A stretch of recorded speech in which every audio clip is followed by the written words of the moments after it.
Hello everyone, Shrimati मोहरी देवी Tapadia girls college के YouTube channel पे आपका स्वागत है। आज हम केमिस्ट्री क्लास में जो टॉपिक डिस्कस करने वाले हैं वो आपके हैं इंटरप्रिटेशन ऑफ एनएमआर स्पेक्ट्रम। यानी जो एनएमआर स्पेक्ट्रम है वो किस तरह से अणुओं के लिए जो व्याख्या करेगा, अपन इस टॉपिक के अंदर इसमें रिलेटेड अपन बात करेंगे।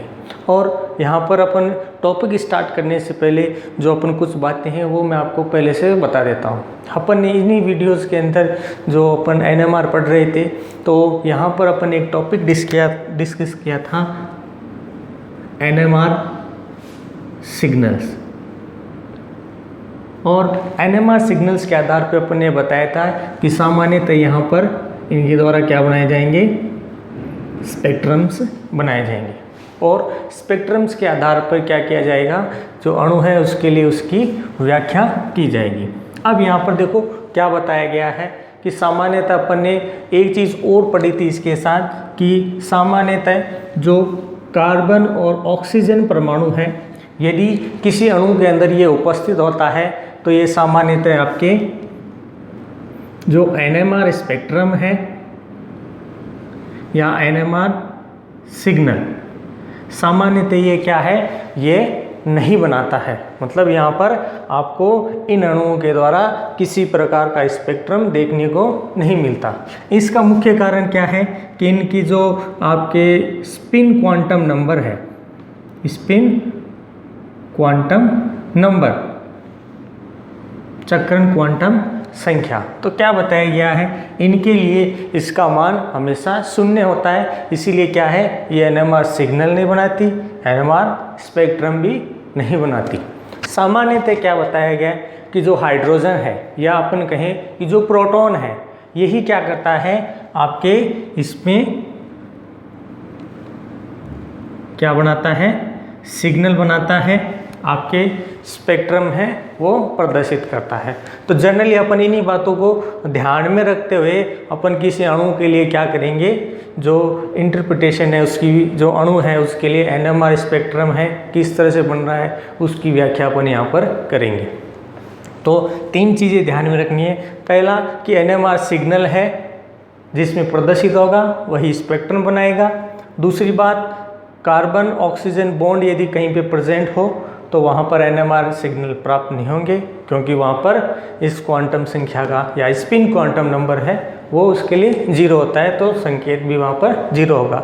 दूसरी अब लास्ट बात कहें कि सामान्यतः यहाँ पर प्रोटॉन या हाइड्रोजन ये क्या करेंगे, आपके एनएमआर सिग्नल्स है वो जनरली आपके इसमें बनाते हैं। तो अब अपने एग्जाम्पल स्टार्ट करते हैं और उन एग्जाम्पल्स के आधार पर अपन यहाँ पर बताएंगे कि किस तरह से जो अणु हैं वो क्या कर रहे हैं, एनएमआर स्पेक्ट्रम है वो दिखाएंगे। तो स्टार्ट करते हैं अपन। अपना पहला अणु है आपके एथिल एल्कोहल। क्या बताया गया है, एथिल एल्कोहल। सूत्र की बात करें CH3 CH2 OH। अब यहाँ पर सबसे पहले अपन जो एनएमआर सिग्नल्स हैं उनकी बात कर लें। तो यहाँ पर एनएमआर सिग्नल अपन ने जो टॉपिक किया था वहाँ पर मैंने इससे रिलेटेड आपको बताया था कि यहाँ पर कितने सिग्नल हैं वो प्रोड्यूस हो रहे हैं। जनरली अपन बात करें यहाँ पर तीन तरह के सिग्नल हैं वो प्रोड्यूस हो रहे हैं। जैसे अपने यहाँ पर देखें, ये A, ये B, और ऑक्सीजन तो है लेकिन ऑक्सीजन के साथ यहाँ पर हाइड्रोजन प्रेजेंट है। मतलब हाइड्रोक्सिल समूह का जो हाइड्रोजन है वो भी क्या करेगा, आपके यहाँ पर एनएमआर सिग्नल दिखाएगा। तो यहाँ पर जनरली जो एथिल अल्कोहल है उसमें कितने सिग्नल बनाए जा रहे हैं, इसमें तीन तरह के सिग्नल्स बनाए जा रहे हैं। जहाँ पर अपन बात करें कि सामान्यतः इसमें एक तो मैथिल समूह, एक मैथिलीन और एक हाइड्रोक्सिल समूह इसमें क्या होता है, प्रेजेंट होता है यहाँ पर सिग्नल बनाने के लिए। अब यहाँ पर बात करें कि जो मैथिल समूह है ये सामान्यतः तीन संकेत यहाँ पर बनाता है। क्या कहा गया है, सामान्यतः जो मैथिल समूह है ये इसमें तीन तरह के जो संकेत है वो प्रोड्यूस कर रहा है, और मेथिलीन यहाँ पर सामान्यतः 4 प्रकार के जो सिग्नल्स हैं वो यहाँ पर प्रोड्यूस कर रहा है। और हाइड्रोक्सिल समूह का जो हाइड्रोजन है ये आपके एक सिग्नल यहाँ पर बना रहा है। सामान्यतः ये इन तीनों की अन्योन्य क्रिया के फलस्वरूप ही एक मेन सिग्नल बनाया जाता है, जिसको अपन यहाँ पर संख्या के रूप में प्रदर्शित कर रहे हैं। और क्या बताया गया है कि जो मेथिल समूह है ये अपने निकटवर्ती जो अणु कह दें, परमाणु कह दें, उनके साथ क्या कर रहा है, अन्योन्य क्रिया कर रहा है। तो अन्योन्य क्रिया जैसे ही इनके मध्य संपन्न होती है तो इनके द्वारा क्या है, अलग अलग अभिविन्यास यहाँ पर बनाए जाते हैं। और अभिविन्यास बनाकर सामान्यतः इनमें निम्न तरह की अपन कहें कि अभिविन्यास इनके द्वारा दिखाया जा सकता है।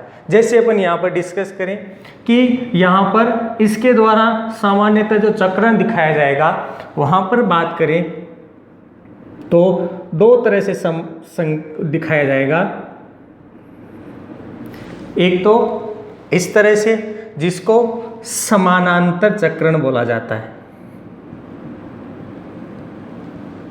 ये किस तरह का चक्रण है, जब जो स्पिन नंबर है वो +1/2 +1/2 के रूप में व्यवस्थित हो। तो यहाँ पर जो सिग्नल्स बनाए जा रहे हैं वो इस तरह से हैं।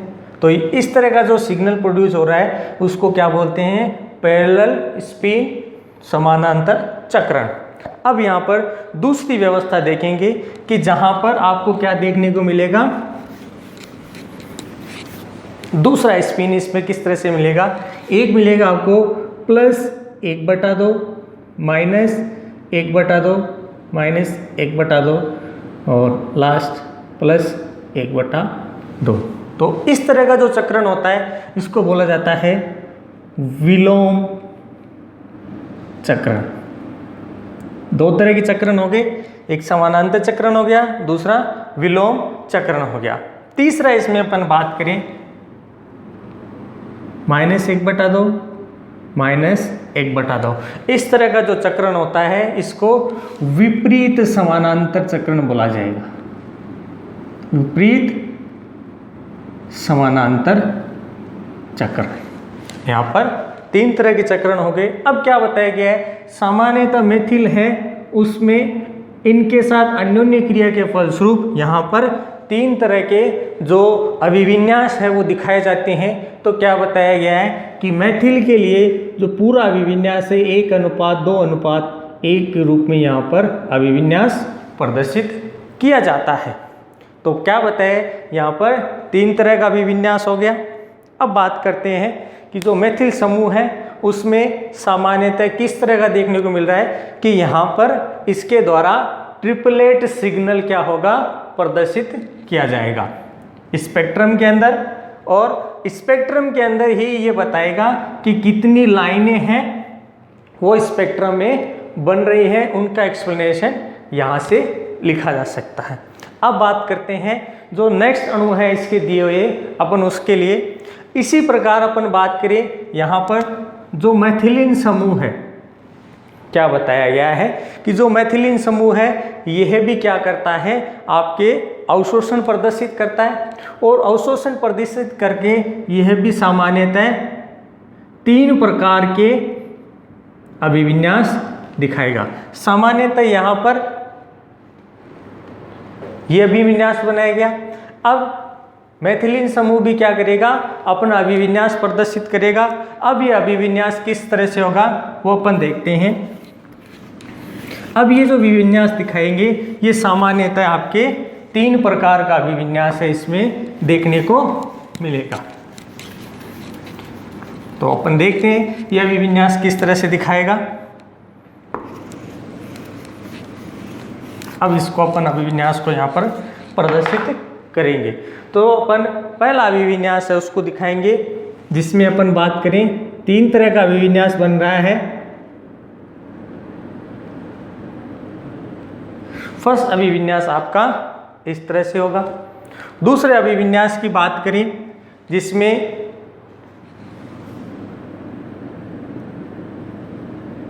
1/2 -1/2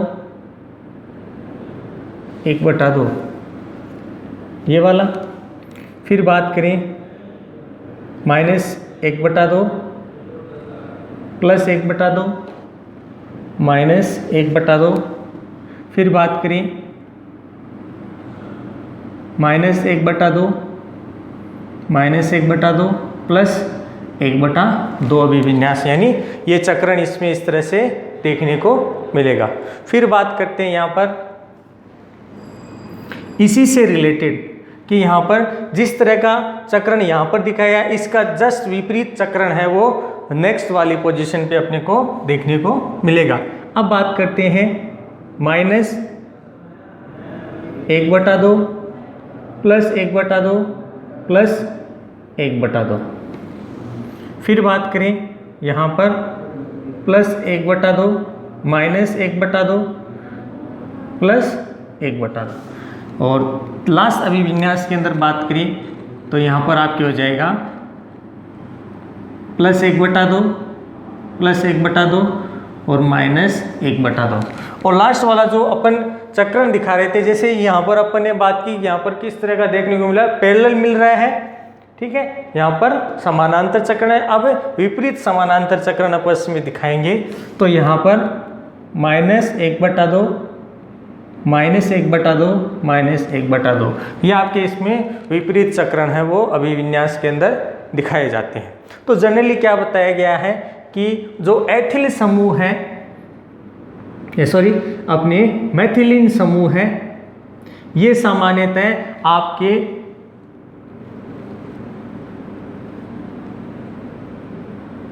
क्वाड्रेट के रूप में यहाँ पर क्या करेगा, प्रदर्शन करेगा। यानी अपन इसको इस तरह से कह सकते हैं कि यहाँ पर क्वाड्रेट है वो मेथिलीन समूह द्वारा प्रदर्शित किया जाएगा।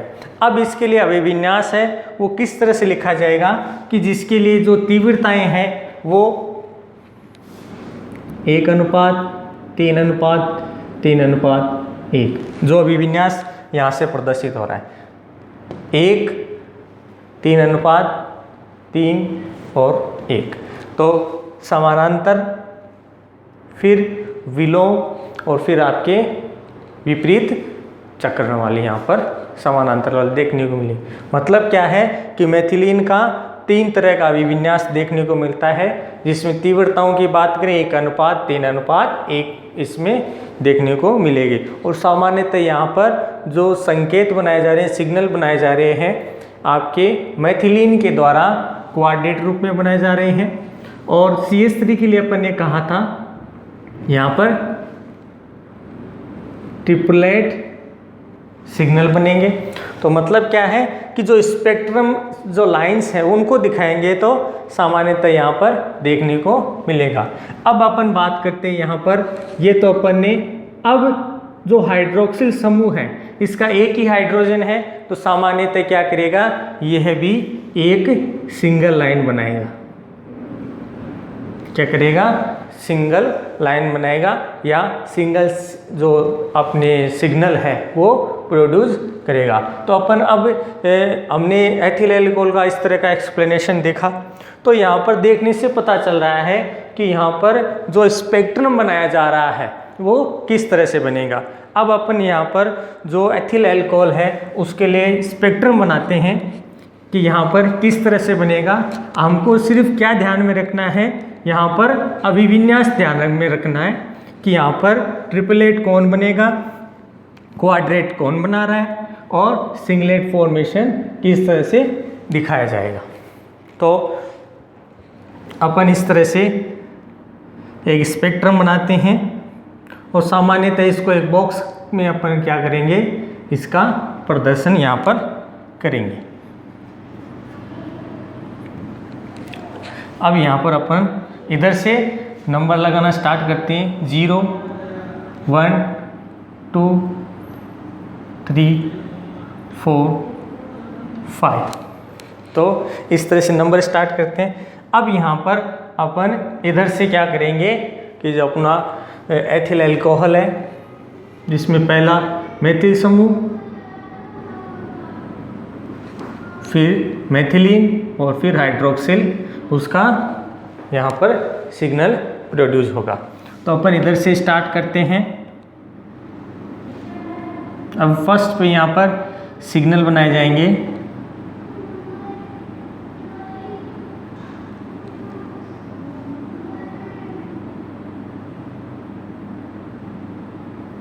इस तरह से फर्स्ट में अपने कहा था कि यहाँ पर क्या बन रहा है, ट्रिपलेट। तो 3 तरह के सिग्नल यहाँ पर देखने को मिल रहे हैं। किसके लिए? मेथिल के लिए। फिर बात करते हैं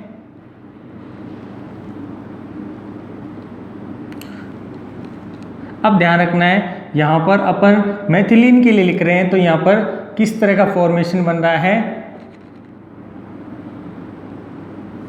सॉरी थोड़ा इस तरह का क्वाड्रेट फॉर्मेशन देखने को मिलेगा। किसके लिए? CH2 के लिए।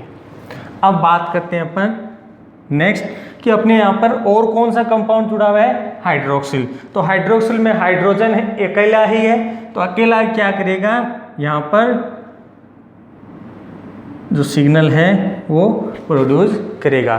तो मतलब क्या बताया गया है कि जो स्पेक्ट्रमी लाइंस हैं वो क्या होगी, यहाँ पर इनके द्वारा प्रदर्शित की जाएगी। और क्या बना रहा है, एथिल अल्कोहल के अंदर इस तरह का जो स्पेक्ट्रम ही रिप्रेजेंटेशन है वो इसमें दिखाया जाता है, जिसको अपन ने किसके आधार पर बताया कि NMR जो सिग्नल्स बनते हैं कि यहाँ पर कितने तरह के सिग्नल बनाए जा रहे हैं। तो अपने को सबसे पहले पता है कि एथिल अल्कोहल है, ये 3 तरह के सिग्नल्स है वो प्रदर्शित करता है पूरे कंपाउंड के लिए। फिर बात करें कि जो मैथिली समूह है इसका जब विन्यास देखा गया तो सामान्यतः ये इनके साथ अभिक्रिया करेगा, तो इनके साथ अभिक्रिया करके जो चक्रण क्वांटम संख्या है उसके आधार पर अपना अभिविन्यास दिखाएगा। सामान्यतः इसके लिए बात करें तो आपके 1:2:1 यहाँ पर फॉर्मेशन देखने को मिलता है। फिर बात करें कि जो अपना मेथिलीन है, मेथिलीन क्या करता है, सामान्यतः जो अन्योन्य क्रिया करता है आपकी इसके साथ और इसके साथ, और आपके क्या बना देता है, क्वाड्रेट फॉर्म बना देता है। और उसके लिए जो तीव्रता का अभिविन्यास है वो 1:3:3:1 अभिविन्यास इसमें प्रदर्शित करता है। और हाइड्रोक्सिल के लिए आपके सिंगल अभिविन्यास होता है, तो इसमें एक सीधी लाइन के रूप में प्रदर्शित किया जाता है। तो अब अपन देख रहे हैं कि एथिल अल्कोहल में जो तीव्रताएं हैं जिनको ट्रिपलेट क्वाड्रेट फॉर्म के रूप में प्रोड्यूस किया गया है, उसी का एक्सप्लेनेशन एक ग्राफिकल रूप से किया जाता है। और इस तरह का ग्राफिकल रिप्रेजेंटेशन है वो क्या कहलाता है, NMR स्पेक्ट्रम। इस तरह का जो ग्राफिकल रिप्रेजेंटेशन है वो क्या कहलाएगा, NMR स्पेक्ट्रम। किसके आधार पर कहा, NMR सिग्नल के आधार पे। यदि हमें ये पहले से पता हो कि यहाँ पर किस तरह का फॉर्मेशन हो रहा है, कितने सिग्नल्स बनाए जा रहे हैं, इनका अभिविन्यास किस तरह से होगा, इनकी तीव्रताएं किस तरह से दिखाई जाएंगी, तो उस पर आधार पर अपन क्या बना सकते हैं, किसी भी कंपाउंड के लिए NMR स्पेक्ट्रम है वो बना सकते हैं। अब यहाँ पर अपन एक एग्जांपल और लेते हैं जिसमें इस तरह का रिप्रेजेंटेशन दिखाई देगा, या इसी से अलग है तो उसी में भी अपन इसमें बात करेंगे।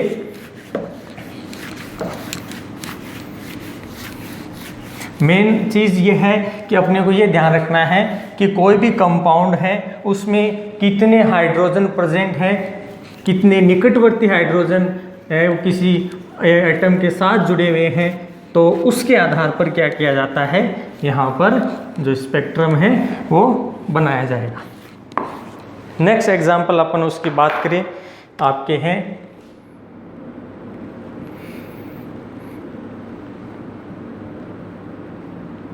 Ethyl bromide. यहाँ पर ब्रोमाइड की जगह क्लोराइड भी अपन क्या ले सकते हैं, काम में ले सकते हैं।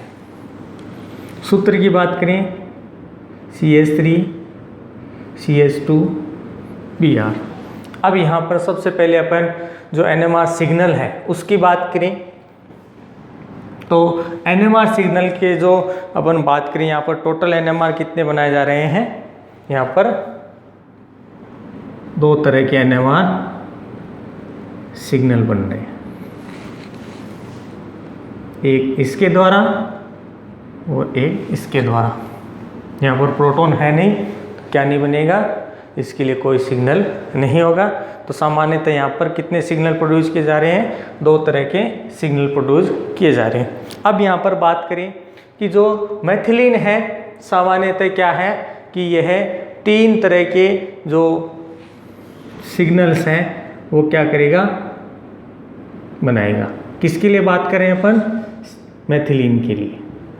तो यहाँ पर पोजीशन वही होगी जो अपन ने पहले लिखी थी कि इनके लिए तीव्रता 1:2:1 होगी, यानी टोटल 3 या अपन कह दें ट्रिपलेट के रूप में जो तीव्रता है वो प्रदर्शित की जाएगी। यानी जो स्पेक्ट्रम बनेगा उसमें ट्रिपलेट्स लाइन है वो बनाई जाएंगी।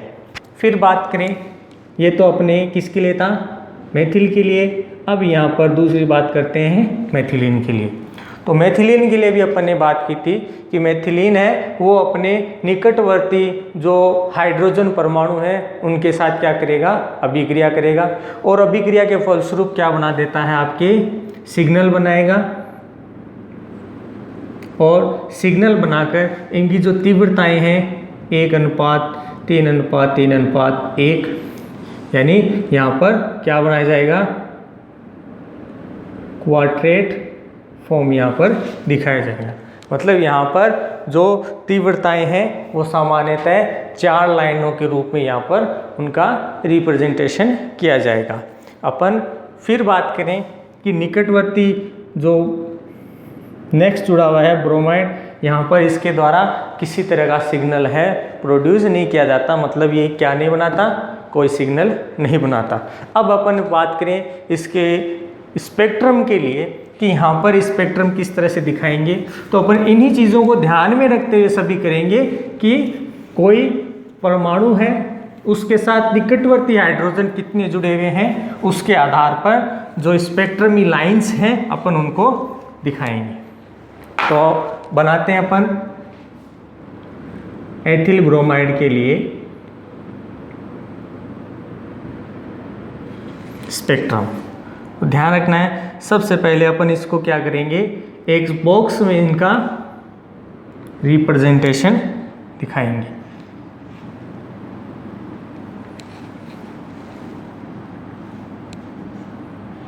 टू 3 4 5 6 और यहाँ पर अपन कंपाउंड लिख दें। ध्यान रखना है किताब में जिस तरह का रिप्रेजेंटेशन दे रखा है आपको भी इसी तरह का रिप्रेजेंटेशन आपको दिखाना है, ताकि जो एग्जामिनर है वो आपको जो आपका स्पेक्ट्रम देखते ही पहचान जाए और जनरली उसमें अपने को नंबर हैं वो ज़्यादा से ज़्यादा इसमें गेन कर सके। अब अपने यहाँ पर इसके लिए स्पेक्ट्रम बनाते हैं। तो सबसे पहले अपने किसके लिए बना रहे हैं, मेथिल के लिए। तो अपने को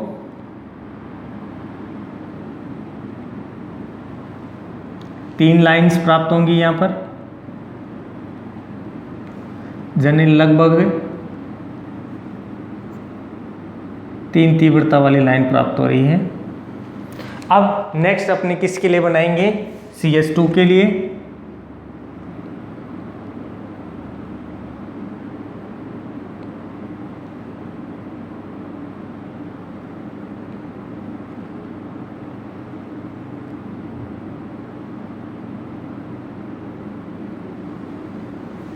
ये देखिए, तो क्या बताया गया है कि CH3 के लिए आपका ट्रिपलेट और CH2 मेथिलीन के लिए क्या हो जाएगा, आपके क्वाड्रेट फॉर्म इसमें देखने को मिलता है। इस स्पेक्ट्रमी लाइन के आधार पर अपन क्या कर सकते हैं कि अपन ये बता सकते हैं कि यहाँ पर कितने तो सिग्नल बने, अभिविन्यास किस तरह से बना। यानी अपन ये कह सकते हैं कि जो स्पेक्ट्रम है किसी के लिए कोई व्याख्या करते हैं तो सबसे पहले आपको उसमें एक तो सिग्नल्स का पता होना चाहिए, कितने सिग्नल्स बनाए जाएंगे, कितने वहाँ पर जो अभिविन्यास हैं वो बनाए जाएंगे, और फिर उनमें किस तरह की जो तीव्रताएं हैं वो देखने को मिलेंगी। होप यू इस वीडियो के अंदर आपको ये चीज़ें समझ में आई होंगी। आप इन वीडियोस को जो लगातार अपन बात कर रहे हैं इनके साथ में नोट्स बनाते रहें, और इस वीडियो को देखने के लिए धन्यवाद।